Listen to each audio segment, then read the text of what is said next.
too. So who better to do the job? Back with our political panel who've seen and experienced some of it directly to themselves. Ed, first off, we're in the middle of gridlock right now. How do we break it? Can either man do it? Well, if Romney gets elected, which I think he is going to, then you start with a new day. Obviously, the House Republicans are going to control the majority, will be very cooperative, try and move something forward. If for some reason the president gets reelected, I think you start right where you are today, a lot of gridlock, unless he's willing to make some concessions.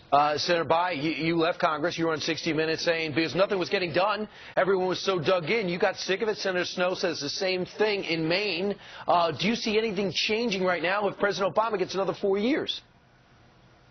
Well, I think he'll start thinking about his legacy, and I think there's a chance. And I think he'll probably move to the middle and embrace something like the Simpson-Bowles report to try and deal with our fiscal problems.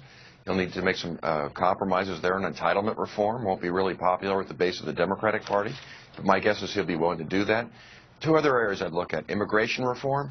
This is an issue the country needs to deal with. The Republican Party needs to deal with it politically. They can work together there, potentially. Finally, education reform. The president has made some steps there to try and improve the quality of education. I think he'll reach out to Republicans on that. Outside of those areas, unfortunately, there'll probably continue to be a fair amount of fighting. Senator, you're one of 100. Bottom line is, Pete, it's got to come from leadership. Don't you agree? Absolutely, and that's the problem with this president, leading from behind his entire 4 years. If you look at his record, there's been next to no outreach to the other side, really even no outreach to independents.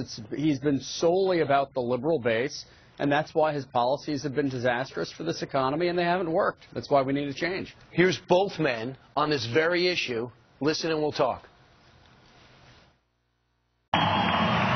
I'll work with anybody of any party to move this country forward. And if you want to break the gridlock in Congress, you'll vote for leaders who feel the same way. Now, when I'm elected, I'm going to work with Republicans and Democrats in Congress. I'm going to meet regularly with their leaders. All right, Ed Rollins, who do you believe?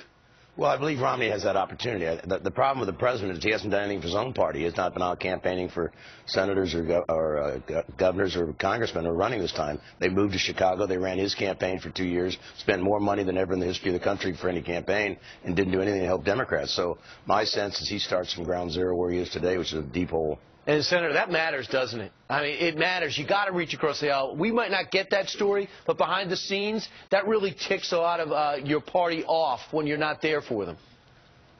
Well, personal relationships matter, and campaign support does matter. But I think if the president is reelected, he's going to be thinking about his legacy, and that means getting things done.